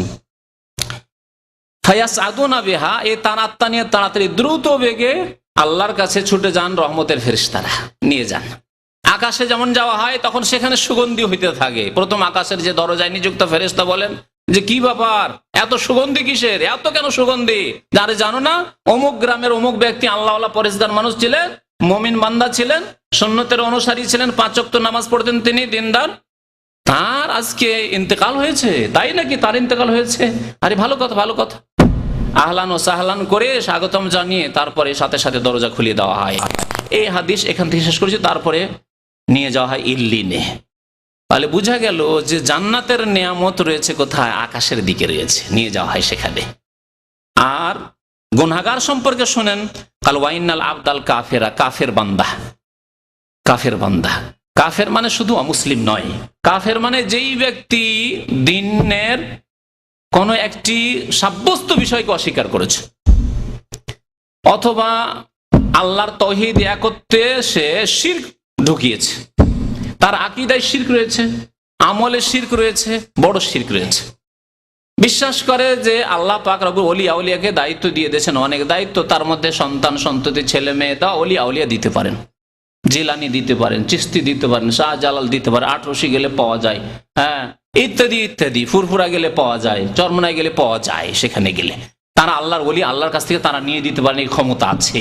তাহলে সে মুশরিক কাফের, কারণ আল্লাহর ক্ষমতা মানুষকে দিয়ে দিল। আগেই বলেছি, মত সবার হয়েছে এবং সবার হবে, এবং সবার সম্পর্কে আল্লাহ বলছেন আমওয়াতুন গায়রু আহিয়া, যাদেরকে ডেকে থাকা আহ্বান করো এবং যাদের কাছে আশা করো যে তারা কিছু দিতে পারবে। আমওয়াত, এরা মৃত, আল্লাহ কোরআন কারীমে বলছেন। গায়রু আহিয়া, এরা জীবিত নয়, এদের হায়াত নেই। ওয়া ইয়াশুরুন আইয়ানা ইউবাসুন, আর তারা জানেও না যে কখন তাদেরকে উঠানো হবে। আরে তাদেরই খবর নাই, জিলানিকে খবর নাই যে কখন কিয়ামত হবে আর কখন উঠতে হবে, আল্লাহর আদেশ হবে, কখন সিংহায় ফুৎকার দেবেন ইসরাফিল আলাইহিস সালাতু ওয়াস সালাম। চিশতিকে খবর নাই, ইমাম আবু হানিফাকে খবর নাই, শাফি মালিক আহমদ কাউকে খবর নাই, কোন ব্যক্তিকে খবর নাই, মুহাম্মদ রাসূলুল্লাহ সাল্লাল্লাহু আলাইহি ওয়াসাল্লামকে খবর নেই। এমন কোন প্রমাণ নেই যে তাকে খবর আছে যে আর 2, 4, 10 বছর, 50 বছর, 200 বছর বাকি আছে, কোনো খবর নেই। আল্লাহ বলছেন যারা ইন্তেকাল করেছে, ওয়া ইয়াশউরুন আইয়ানা ইউবাসুন, তারা জানে না যে কখন তাদেরকে উত্থিত করা হবে। তো নবী করিম সাল্লাল্লাহু আলাইহি ওয়াসাল্লাম কাফের সম্পর্কে বলছেন, যে ব্যক্তি নামাজকে অস্বীকার করলো, রোজাকে অস্বীকার করলো, সে কাফের না কাফের নয়? যে বলবে যে তোমরা না হয় খেতে পাও না, তোমাদের ঘরে খেতে নেই, সেই জন্য রোজা রাখছো, হ্যাঁ, আমি কেন রোজা রাখবো? সে মুসলমান, নামাজ পড়েও মুসলমান হবে না, কারণ সে শরীয়তের যদি সাধারণ ব্যাপার যেটা হাদিস দ্বারা সাব্যস্ত তা যদি নিয়ে ঠাট্টা বিদ্রুপ করে, সেটা হচ্ছে কুফরি, সে কাফের। জি, কেউ যদি দাঁড়িয়ে নিয়ে ঠাট্টা করে, সে কাফের, মুসলমান নয়। দাড়ি নিয়ে যদি ঠাট্টা করে, আমি দেখেছি, আল্লাহু আকবার, বলতে হয় না এইরকম লোক, এটি কাফেরদের হিন্দু বলতে পারে, ইহুদি খ্রিস্টান বলতে পারে, ইসলামের শত্রু, কিন্তু মুসলমান যদি কেউ বলে যে দাড়ি দেখে বকরির মতো লাগছে, বুড়ি বকরির মতো লাগছে, যদি এইরকম কথা যদি কেউ বলে, থাকবে ঈমান? দাড়ি এত দূর যায় না, আজকাল অনেক মুসলমান দাড়ি জঙ্গল, সেই যুগে না হয় পয়সা ছিল না, সেই জন্য সেভ করতো তারা, পয়সা ছিল না, পয়সার অভাব ছিল, পেটে খেতে পেতো না, আবার সেভ করতে থেকে করবে, আমাদের অভাব আছে সেই জন্য সেভ করছি আমরা, তাহলে কুফরি হয়ে যাবে। আপনি রাখতে পারছেন না আপনার একটি ত্রুটি, কিন্তু এই ত্রুটিকে স্বীকার করেন যে আমার এই ত্রুটি রয়েছে, কিন্তু যদি বলেন যে আমার পয়সা আছে, কারো পয়সা নেই, সে রাখুক। কোরবানি সম্পর্কে ইন্টারনেটে বাংলাদেশের এক নামে মুসলমান মুরতাদ কাফের, সে লিখেছে যে বাংলাদেশে এতগুলি যে কোরবানি হচ্ছে, এগুলি কি ধন সম্পদে টাকা পয়সার অপচয় নয়? দেশের অর্থনীতিকে ধ্বংস করা নয়? কোটি কোটি টাকার গরু জমাই হচ্ছে, এতে অর্থনীতি ধ্বংস হয় না? এই কথা লিখেছে ইন্টারনেটে, নাম মুসলমান তার, কাফের মুরতাদ। তো নবী করিম সাল্লাল্লাহু আলাইহি ওয়াসাল্লাম কাফের সম্পর্কে বলছেন, যে কোনো রকমের কাফের হোক না কেন, সে অমুসলিম ঘরের কাফের হোক আর মুসলিম পরিবারের কাফের হোক। ইন্নাল আবদাল কাফেরা, কাফের বান্দা, ইযা কানা ফি ইনকাতাই মিনাদ দুনিয়া, পৃথিবী থেকে বিদায় নিচ্ছে, ওয়া ইকবালি মিনাল আখিরা, আর আখিরাতের দিকে পাড়ি দিচ্ছে, নাযালা ইলাইহি মিনাস সামাই মালায়েকা, অসংখ্য ফেরেশতা আছেন তার জন্য। কিন্তু ফেরেশতার রূপ চেহারা কেমন? সুদুল ওজুহ, চেহারা হচ্ছে কালো, বিকট, ভয়ঙ্কর, সুদুল ওজুহ। মাহুমুল মাসুহ, আর তারা হাতে করে চট নিয়ে আসেন, চট বুঝেন তো না, ছালা বস্তার যে চট হয়, গরুকে শীতকাল, আমাদের দেশে যারা গরু পুষেছে, হ্যাঁ, গরুকে শীত থেকে বাঁচাবার জন্য তার পিঠে চট দেওয়া হয়, তো চট নিয়ে আসে। ফায়াজুল সোনা মিনহু মাদ্দাল বাসার, যতদূর পর্যন্ত দৃষ্টি যাবে ওই লোকের, যার মুমূর্ষ অবস্থা, যার মৃত্যুর মুহূর্ত ঘনিয়ে এসেছে, সে দেখতে পায়। মায়াজি মালাকুল মত, মালাকুল মত এসে হাজির, বলে আতেয়াজলে সাইন্দার আসে, মাথার কাছে এসে বসে, ওকে বসতে হবে, ভালো লোকের কাছেও বসতে হবে সে মালাকুল মদকে, আর কাফের বেদিনের কাছেও বসতে হবে, বেনামাজির কাছেও বসতে হবে। এমনকি মদ খেয়ে মারা যাচ্ছে, মদ খাওয়ার ডোজ বেশি হয়ে গেছে, জর্দা খেয়ে ডোজ বেশি হয়ে গেছে, মারা যাচ্ছে, মরে না? হে জর্দা খাওয়া ভাইরা, আজকাল তো মুসলমান অধিকাংশ জর্দা দেওয়া পান খায়, বিশেষ করে বাঙালি মুসলমান তো পান খেলে একটু জর্দা খেতে হবে। দেখেন গিয়ে হুজুররা জর্দা খাচ্ছে, শিখতে গিয়ে দেখেন জর্দা খাওয়া মুসলমান, জর্দা এতটুকু খাচ্ছেন, একটু খান তো, 50 গ্রাম খেয়ে দেখেন তো দেখি, 50 গ্রাম খেয়ে দেখেন কেমন দেখেন বেঁচে থাকেন আপনি। তো তার কাছে এসে বসতে হবে, জর্দা খেয়ে মরছেন, মদ খেয়ে মরছেন, হ্যাঁ, জেনা করেছে মরছে, এডসে মরছে, এডসের রুগী, আর তার কাছে এসে মালাকুল মদকে বসতেই হবে। তিনি এসে বসেন আর বলেন, আইয়াতুহান নাফসুল খাবিসা, হে খবিস আত্মা, উখরুজি ইলা সাখাতি মিনাল্লাহি ওয়া গাযাব, আল্লাহর অসন্তুষ্টি আর আল্লাহর গজবের জন্য বেরিয়ে আসো, চলো আল্লাহর গজবের দিকে তুমি। কালা ফাতাফাররাকা ফি জাসাদিহি ফায়ান্তাজিউহা কামা ইয়ান্তাজু সাফুদ মিনাস সুফিল মাবলুল, পালাতে চেষ্টা করে, আত্মা এদিক সেদিক ছোটাছুটি করে, যাবো না যাবো না। জি, যেমন আসামিকে তাড়তে যদি দেখে থাকেন কেউ, পুলিশকে যদি দেখে থাকেন যে আসামি তাড়া করছে আর কেমন পালায়, যদি দেখে থাকেন তো বুঝতে পারবেন। বের করে না, ফাইজা আখাযা আল্লাহ ইয়াদাহু ফি ইয়াদিহি, তার সাথে সাথে বের করে আযাবের ফেরেশতাদেরকে যাও চটে ভরে গেল। ফায়াসাদুনা বিহা, তাকে নিয়ে যাওয়া হয়, কিন্তু নিয়ে যেতে দেওয়া হয় না। আকাশে গেলে এত দুর্গন্ধ ছড়ায়, পচা সড়া গন্ধ, যে সেখানে দরজায় যে নিযুক্ত ফেরেশতা আছেন পাহারাদার, তিনি বলেন যে কোন পচা সড়া আত্মা রূহ নিয়ে এসছো, কোথা থেকে নিয়ে এসছো? বলছে অমুক গ্রামের ওই খবিসকে নিয়ে এসছি, বেনামাজিকে নিয়ে এসছি। তাই নাকি? নিয়ে যাও, একে নিয়ে যাও, এর জন্য দরজা খোলা হবে না, এর জন্য দরজা খোলা হবে না। ফেরেশতারা আসমানের গেটে দরজা ইন্তজার করে করে বিরক্ত হয়ে আছাড় দিয়ে ফেলে। নবী করিম সাল্লাল্লাহু আলাইহি ওয়াসাল্লামের হাদিসে রয়েছে, আছাড় দিয়ে ফেলে, হাত চলে যায় সিজ্জিনে, সে আত্মা, যা খবিস আত্মা, তোর জন্য ওপরে আমরা যেতে পারছি না, আর তোর পচা সড়া গন্ধে আমরা এখানে দাঁড়িয়ে আছি। লাইন লাগিয়ে দরজায় যদি 10 মিনিট দাঁড়িয়ে থাকতে হয়, ঢুকতে না পারেন তো কি অবস্থা হয় মন মেজাজে, তো বুঝতেই পারছেন, তাই না? তো সিজ্জিন, ইন্নাল আবরারা লাফি নাঈম ওয়া ইন্নাল ফুজ্জারা লাফি সিজ্জিন, আল্লাহ বলছেন সৎ লোকদের আত্মা কোথায় থাকবে? লাফি ইল্লিন, ইল্লিন আলী থেকে, আলাম উঁচা, উঁচু স্থানে থাকবে, আকাশে থাকবে, ইল্লিনে, জান্নাতের নিয়ামত সেখানে ভোগ করতে থাকবে নেক লোকদের, সৎ লোকদের আত্মা। ওয়া ইন্নাল ফুজ্জারা লাফি সিজ্জিন, আর যারা ফাসিক, ফাজির, গুনাহগার, পাপিষ্ট, কাফের হোক আর মুসলিম পাপিষ্ট হোক, লাফি সিজ্জিন, সিজিন মানে জেল, আল্লাহর জেলখানা, সে আত্মার জেলখানা সিজ্জিনে থাকবে, সেখানে চলে যাবে। ঠিক সেই সম্পর্কে কোরআনে কারীমের একটি আয়াতে আল্লাহ পাক ইরশাদ করেছেন, লা তুফাত্তাহু লাহুম আবওয়াবুস সামাই, তাদের জন্য আকাশের দরজা খোলা হবে না। ওয়ালা ইয়াদখুলুনাল জান্নাহ, এবং জান্নাতে তারা প্রবেশ করতে পারবে না। হাত্তা ইয়ালিজাল জামালু ফি সাম্মিল খিয়াত, যতক্ষণ পর্যন্ত কোন ওট কোথায় প্রবেশ না করবে? হ্যাঁ, সূচের ছিদ্রে, সূচের যে ছিদ্রতে উট কি ঢুকতে পারবে? ও ঢুকতে পারবে না। যেমন উট ঢোকা অসম্ভব, তেমনি কাফের, মুনাফিক, নাস্তিক, বেদিন, বেনামাজির জান্নাতে যাওয়া অসম্ভব। এবং জাহান্নামে যাওয়ার মূল কারণ হচ্ছে নামাজ ত্যাগ করা। যেহেতু আমার সামনে সমস্ত ভাইরা মুসলিম রয়েছেন, সুতরাং আবার সতর্ক করেছে মুসলিম ভাইদেরকে, খবরদার। আলহামদুলিল্লাহ, আল্লাহ লাখ লাখ শুকরিয়া যে আমাদেরকে মুসলিম পরিবারে জন্ম দিয়েছেন আল্লাহ পাক রব্বুল আলামিন। বলুন আলহামদুলিল্লাহ। এই ইমানকে যদি 5 ওয়াক্ত নামাজ পড়ি তাহলে আমরা টিকিয়ে রাখলাম, আর যদি নামাজ ছেড়ে দিই তাহলে হিন্দু, ইহুদি, খ্রিস্টান, কাদিয়ানি সবার সমান হয়ে গেলাম, মুশরিকের সমান হয়ে গেলাম, কার্ল মার্কস, লেনিন, ফেরাউন সবার সমান হয়ে গেলাম। তাই নবী সাল্লাল্লাহু আলাইহি ওয়াসাল্লাম বলেছেন যে কিয়ামতের মাঠে ওয়াকানা ইয়াউমাল কিয়ামাহ মা কারুন ওয়া ফিরাউন ওয়া হামান ওয়া উবাই ইবনে খালাফ, বেনামাজি কার সাথে উঠবে? কারুন, ফিরাউন আর হামান আর উবাই ইবনে খালাফ, এদের সাথে উঠবে বেনামাজি। আল্লাহ কোরআনে কি বলেছেন? মা সালাকাকুম ফি সাকার, জাহান্নামে যাওয়ার প্রথম কারণ কি? কালু লাম নাকু মিনাল মুসাল্লিন, আমরা নামাজ পড়তাম না। আল্লাহ যেন আমাদেরকে 5 ওয়াক্ত নামাজ কায়েম করার তৌফিক দান করেন। আল্লাহ আমাদেরকে মওতের পরের আখিরাতের জীবনের জন্য আল্লাহ আমাদেরকে প্রস্তুতি নেওয়ার তৌফিক দান করেন। আল্লাহ পাক রব্বুল আলামিন আমাদেরকে সৎ আমলের মাধ্যমে আল্লাহ পাক রব্বুল আলামিন তার রহমতে যেন হকদার আমাদেরকে বানিয়ে দেন। আল্লাহ আমাদেরকে জাহান্নামের আযাব থেকে বাঁচান, মরণের যন্ত্রণা থেকে আল্লাহ পাক রব্বুল আলামিন যেন আমাদেরকে মুক্তি দান করেন। মরণের সময় আমাদেরকে কালিমা লা ইলাহা ইল্লাল্লাহ মুহাম্মাদুর রাসূলুল্লাহ পড়ার জন্য তৌফিক দান করেন, এবং নবী করিম সাল্লাল্লাহু আলাইহি ওয়াসাল্লামের হাদিসের আমরা যেন হকদার হতে পারি। মান কানা আখিরু কালামিহি ইনদাল মাউতি লা ইলাহা ইল্লাল্লাহ দাখালাল জান্নাহ, যেই ব্যক্তির সর্বশেষ বাক্য মওতের সময়, মরণের সময় যদি বলতে পারেন লা ইলাহা ইল্লাল্লাহ মুহাম্মাদুর রাসূলুল্লাহ, এই কথা যদি বলে দিতে পারেন, যদি বলতে পারেন আশহাদু আল্লা ইলাহা ইল্লাল্লাহ ওয়া আশহাদু আন্না মুহাম্মাদান আবদুহু ওয়া রাসূলুহু দাখালাল জান্নাহ, নবী করিম সাল্লাল্লাহু আলাইহি ওয়াসাল্লাম বলেছেন সেই ব্যক্তি জান্নাতে অবশ্যই যাবে।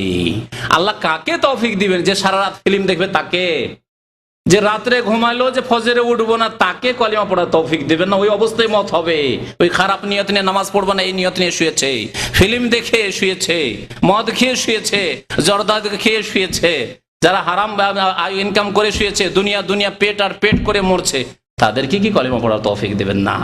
তাহলে 5 ওয়াক্ত নামাজ কায়েম করে ফরজ ওয়াজিব আদায় করে বেশি বেশি আল্লাহকে স্মরণ করতে হবে। উঠতে বসতে চলতে ফিরতে রাস্তায় ঘাটে সবসময় কখনো আস্তাগফিরুল্লাহ, কখনো সুবহানাল্লাহ, কখনো আলহামদুলিল্লাহ, কখনো লা ইলাহা ইল্লাল্লাহ, কখনো আপনি লা হাওলা ওয়ালা কুওয়াতা ইল্লা বিল্লাহ, কখনো কালিমা তাওহীদ লা ইলাহা ইল্লাল্লাহ ওয়াহদাহু লা শারীকা লাহু লাহুল মুলকু ওয়া লাহুল হামদু ওয়া হুয়া আলা কুল্লি শাইইন কাদির। এইভাবে যদি জবানকে সব সময় আপনি মশগুল রাখেন আল্লাহর জিকির আজকারে, তো এর মধ্যে কোনো এমন সময় আল্লাহ পাক তৌফিক দিবেন, মওত আসবে যে সময় আপনি দেখছেন যে আর মনে হয় বাঁচবো না, লা ইলাহা ইল্লাল্লাহ মুহাম্মাদুর রাসূলুল্লাহ পড়েন, ভাগ্যবান হয়ে গেলেন। আল্লাহ যেন আমাদের প্রত্যেককে লা ইলাহা ইল্লাল্লাহ মুহাম্মাদুর রাসূলুল্লাহর উপর ইন্তেকাল যেন দান করেন। আমিন। ওয়া সাল্লাল্লাহু আলা নবিয়িনা মুহাম্মদ ওয়া আলা আলিহি ওয়া সাহবিহি আজমাইন।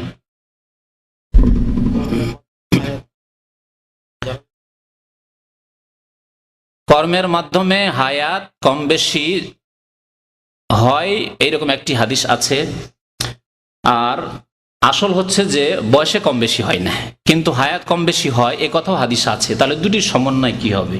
এটা অনেকবারই আমি বলেছি, আবার বলছি। প্রথম কথা, মত হবে। আপনি যতই কর্ম করেন না কেন, নবী করিম সাল্লাল্লাহু আলাইহি ওয়াসাল্লামের চাইতে ভালো কর্ম আর কার হইতে পারে?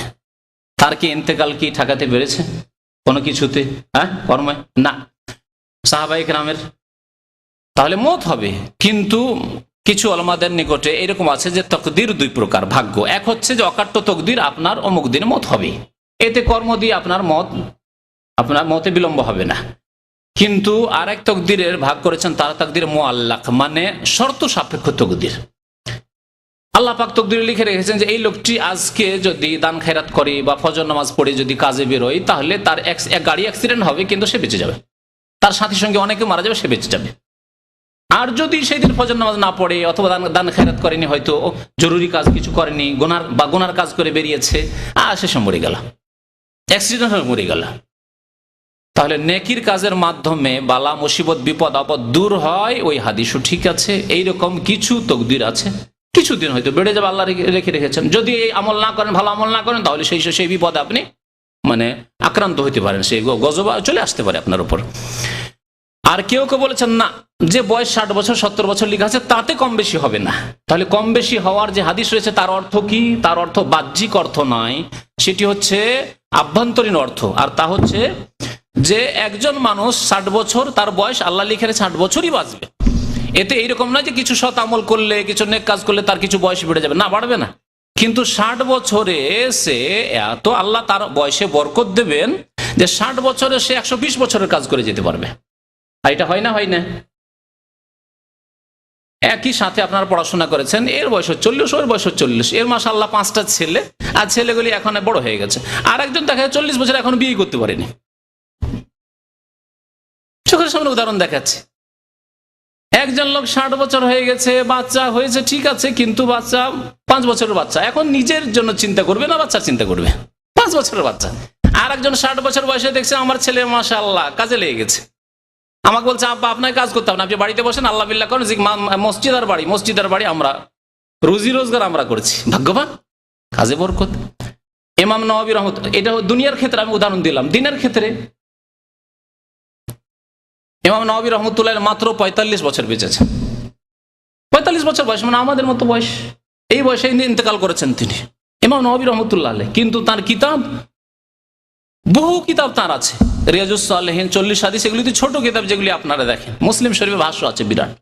ফিকহের কিতাব রয়েছে, কয়েক খণ্ড রয়েছে, 2টি কিতাব রয়েছে ফিকহের উপরে, এছাড়াও বহু কিতাব রয়েছে। তাহলে এদেরকে আল্লাহ 45 বছরের বয়সে কত আল্লাহ বরকত দিয়েছিলেন। 200 বছর বেঁচে আমরা করতে পারবো না। হ্যাঁ, কেউ 200 বছর 400 বছর বেঁচে ওই খেদমত করতে পারবে না যে লোকটি 60 বছরে করলো। তো এইভাবে 60 বছরই বাঁচলো, কিন্তু কাজ করলো 100 বছরে, 200 বছরে। ইমাম বুখারী রাহমাতুল্লাহ আলাইহি যে কাজ করেছেন, মাত্র 56 বছর বয়সে ইন্তেকাল করেছেন, বা এরকমই কি 56-58। তাহলে এইরকম বয়সে যে মারা গেলেন, 60-এর মধ্যে ছিলেন তিনি। তাহলে এই বয়সে যে মারা গেলেন তিনি কত কাজ করেছেন চিন্তা করুন তো। ইমাম বুখারী শরীফ আজকে কোরআনের পরে সেই কিতাবের স্থান।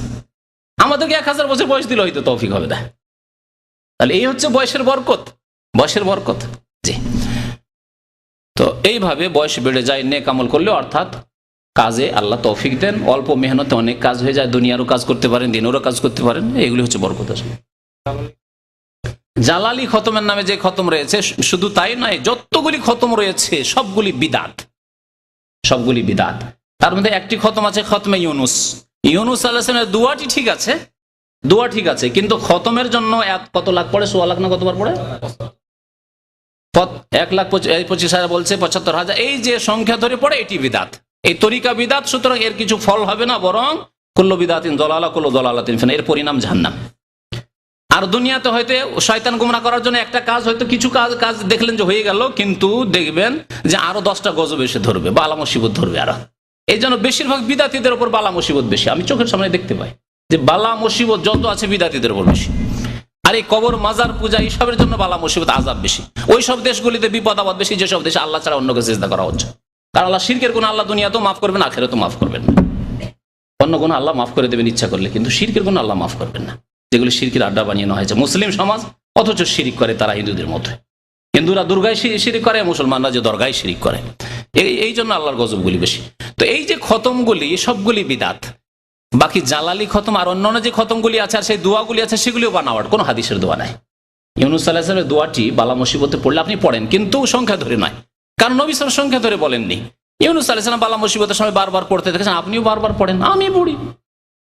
কোনো টেনশন হলে, কোনো চিন্তা হলে, হইতে পারে মানুষের জীবনে, বা কোনো রকমের বিপদ আপদ আসলে কতবার যে পড়ে আল্লাহ পাক রব্বুল আলামিন, আপনি ওইরকম আমল করেন, আপনাকে শেখাচ্ছি। কিন্তু সংখ্যা ধরে যে আমার মা অসুস্থ আছে, সুতরাং 1.25 লাখ বার পড়ি, 75,000 বার পড়ি, সবাই ভাগ করে নাও, এই তুমি কতবার, তুমি কত 10,000, তুমি 10,000, তুমি 10,000, তুমি 10,000, তুমি করে ভাগ করে দেন। সব বিদাত, সব বিদাতি কাজ। নিজে আমল করার চেষ্টা করেন এবং এইসবের সংখ্যা নির্ধারিত না করি। যত আল্লাহ পাক রব্বুল আলামিন ফেরেশতা লাগিয়ে রেখেছেন, আনিল ইয়ামিন ওয়া আনিশ শিমালে কাঈদ, মালাক কি বলে, কেরামান কাতিবিন, সম্মানিত ফেরেশতারা লেগে আছে, লিখছে, আপনি শুধু পড়তে থাকেন। লা ইলাহা ইল্লা আনতা সুবহানাকা ইন্নী কুনতু মিনাজ জালিমিন, লা ইলাহা ইল্লা আনতা সুবহানাকা ইন্নী কুনতু মিনাজ জালিমিন। কিন্তু অনুষ্ঠান বানিয়ে মজলিস আবার বানায় না, ওটা আরেকটি বিদাত। যদি বলেন একটা অনুষ্ঠান করি, ইউনুস আলাইহিস সালামের দোয়া পড়া অনুষ্ঠান করি আমরা সবাই মিলে, না। আপনি রাস্তাঘাটে কাজকর্মও করতে থাকেন, আপনি চাকরি ডিউটিও করতে থাকেন, বালা মুসিবত এসেছে, আপনি দোয়া পড়তে থাকেন, আপনি তওবা ইস্তিগফারও করতে থাকেন। এই হচ্ছে দোয়া। বাকি খতমের যতগুলি খতম রয়েছে, খতমের কিতাব রয়েছে, সবগুলি বিদাতি তরিকা। জি, বাবরি চুল রাখা যদি তার সাথে দাড়ি রাখে তো ভালো, কিন্তু এক শরীর বাবরি এখানে দেখা যায় আবার, আর বাবরি হইতে হইতে চলে গেছে আবার মহিলা চুলে চলে গেছে, তাই না? এটি চরম ফাঁসেকি এবং লানতের কাজ। যাদের দাড়ি নেই আর বলছে বাবরি চুল রাখবো, নবীর তরিকায় চুল রাখবো, সেটি গুনহার কাজ। কারণ দাড়ি রাখা ওয়াজিব, সে ওয়াজিবই করছে না। কেউ যদি ফজর নামাজ না পড়ে আর বলে তাহাজ্জুদ পড়বো, কত বেকুব সে, তাই না? তো ওই রকমই বেকুব যারা দাড়ি রাখে না আর এইদিকে চুল রাখে, বলে এটা সুন্নতি চুল আমার না।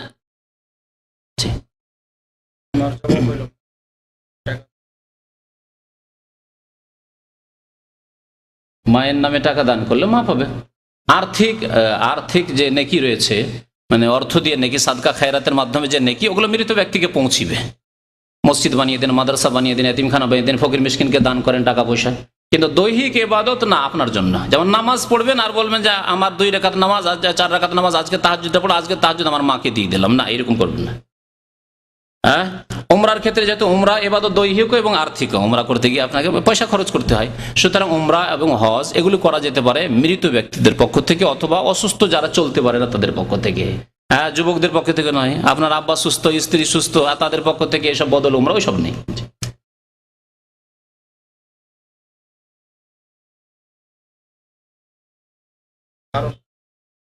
সেগুলি জানা আল্লাহ আপনাকে দায়িত্ব দেন যে ফেরেশতারা কখন মরবেন, কিন্তু ফেরেশতারাও মারা যাবেন। হ্যাঁ, ফেরেশতারাও মারা যাবেন, তাদেরও মত হবে, কিন্তু কখন মারা যাবেন এটা আমাদের ইমানের অংশ নয়, আর এটা জানা আমাদের সাবজেক্ট নয়। আল্লাহ জানতে বলেননি। 6টি ইমানের পিলারের মধ্যে এগুলি নেই, বুঝতে পেরেছেন? এতটুকু জেনে নেওয়া যথেষ্ট যে আল্লাহ ছাড়া সবকিছু ধ্বংসশীল, সুতরাং ফেরেশতা সবগুলি মারা যাবে, তারপর শেষখানে মালাকুল মউত মারা যাবে। জি, সাল্লাল্লাহু আলা নবিয়িনা মুহাম্মদ ওয়া আলা আলিহি ওয়া সাহবিহি আজমাইন।